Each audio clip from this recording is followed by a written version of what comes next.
Na veitala noa na veikandina e ala bolita no da vanua. Na mate na HIV AIDS tale. Gendau nama kamai na veitala noa na porokaramo na viri kawa. Na viri kawa ke Maria Solomone e na VTFM. Gai nama katiko. Ya sande na salnika kambura ke na VTFM na nandaro serikali na make na mataka vinaka ninda so bagni ni vinaka levo ko talanga ngole dava.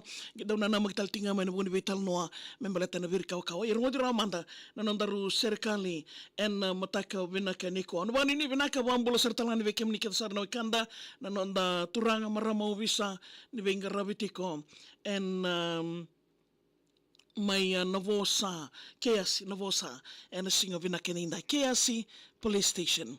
Au wangambula rara masaka manda kibiti alandi, meu galina and a dolavina, dolarigi, dolangali. Me sautu o Navosa, Nambasulawa, Sambolaraki, isandombula kedesaka, na ubisa e Keasi. Kina umangele e ndambeda meu wadia kibiti, kani ndau kalawadi ngana kau isa esiri. Na matako kei na sauni walu na lali sangiri vinakasaka na lolama na muli levo wata kei matitini. Keasi Police Station e kilai na edana na watu mali e ndambe toka kina Kangarawa. Kena rokobi na lawa e na wosa raramba mewaka na kudu mbutako kei na wainganga. Tika ni matanitu e watu mali e karona. En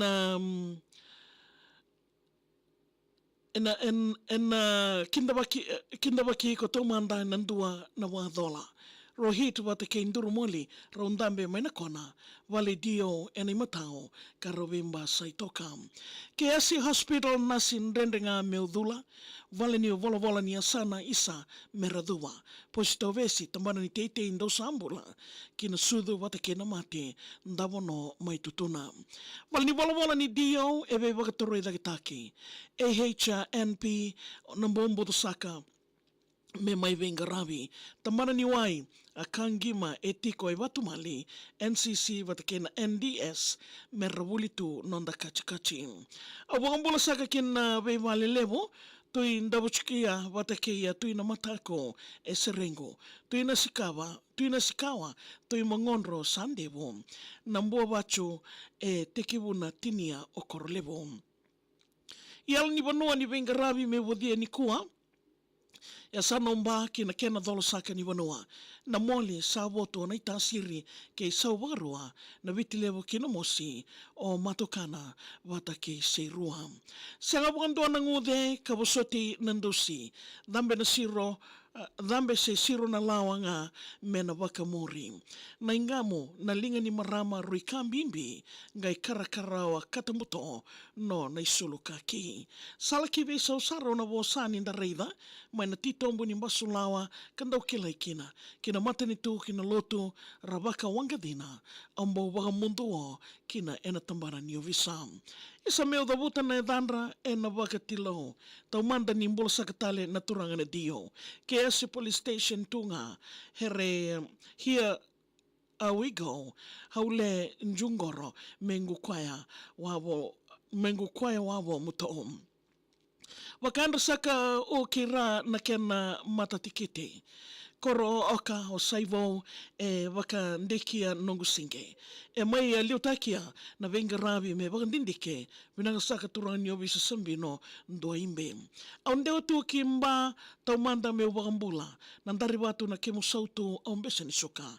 Kina nrao e nomu wale levo au lakidhuwa e na liutakia sati ni semani na bebe ulam. Na bebe kani menda sanangalobi wanua levo. I the kaunravi isa ni mbulsi edha na tabalengo.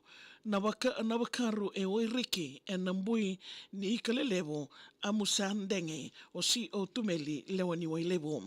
Korowala we waturava au here simba wailei o winandi na parata isi enrendre mekunei.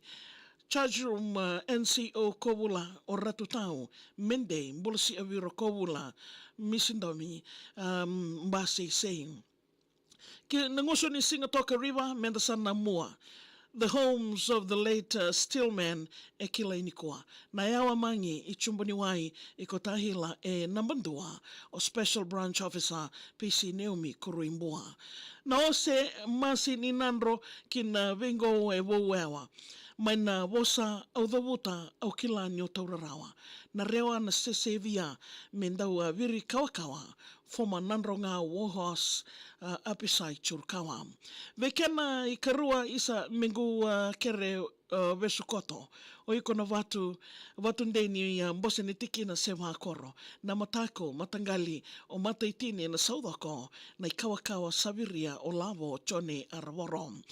Na the Nandrunga General e kilai vitira ramba e rambo mai vetomani merlei tiko vinaka. Lamawai non rakoro e kena ika e sandamba. Dhalavina churanga naita PC chone tani wanga. Kina yala ke na vosa e na vonua vakamangonro. Nambawa momo I levo e sawia ke ungoro. Na matako e na tikina o wau singana koro. It's a Colgate smile from PC Lemeki Kurisongo. E chika ke lengua o kwengu chikimboto na tarambo. Kina yuli ni lori o transporter e matamatango. Na saudhoko iko takianga o kwe e namatako vinawale wana vingua ravi saula kuna watu. Wawasi with the hospitality. Am I loud and clear? Mengu riumbalere I ruai na malea ngu talovia. Na matako lem chikina meuna wakadiria na iloloma levo ve PC samisoni na ria. Ikana sewo sana wakai salwaki oile lewani nuku o yaungi keredangi. I enreimba menda sombo kede na vewekani a wangamundu o ve PC apenisa na langi. O matokana mai lamani wanua ndaundivi. Kena koulan roka na sasalu au lili. Na sikawa kena tikina nanduna sa dilivi vinawale bukaruangu WPC Maraya Kowini. Wanra ke sadambolo ina singin ringi. Verandini eso na vosa mengulai vosa tirigi. Sanyanga ena talaidake ni nambatia eviti WPC vinandu matangalin doimbe mili. Delani tualeta na wunda mera viti. Koro o tambalei ena imawi ni urekiwi. Nandalo wanrenga ni mba isariki. Vinandu PC Rosivela nandimbi.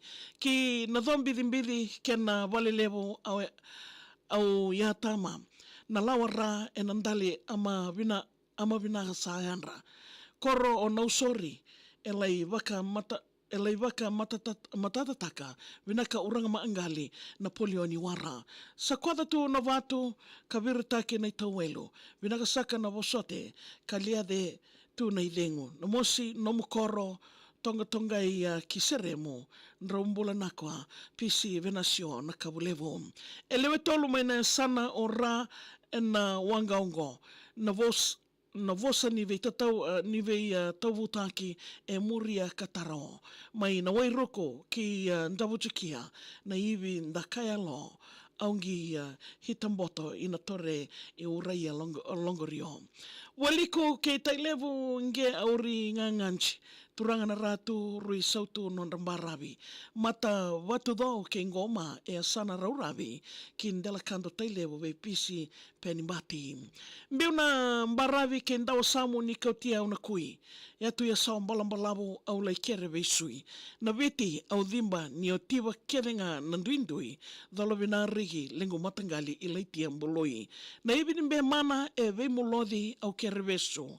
Kena malea ni tore maru Waitom Tawalengo mai wunilangi rua ki tono vendala kidengo dhalovina obi PC Tusela na wuni salevo.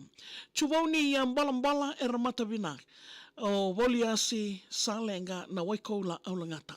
Na lemba leina koro tikina ombemana. Let's heads down to SC Luke Nawanga.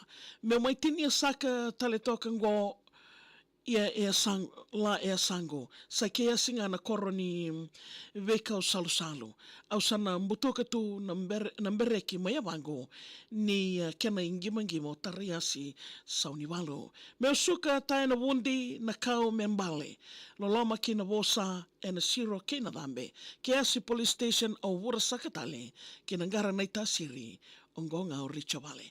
Aba kem ni nando bote tiku mai na singa vinaka nindai na nondaru iwasini ngauna ni wakatawa serikali na maki sama tiku mai na salnika kambura kena VTFM na kena yawa daru ndono makatiko na singa vinaka nindai vina wale sertalanga nandingi tiku mai na salnika kambura kena VTFM mataka vinaka nikua wala na nomo serikali ngai email mai maria@vtfm.com.fj kuni ngole dava moni tikina waromboka ngai sema tiumekina ena nondaru iwasani ngauna ni wakatawa.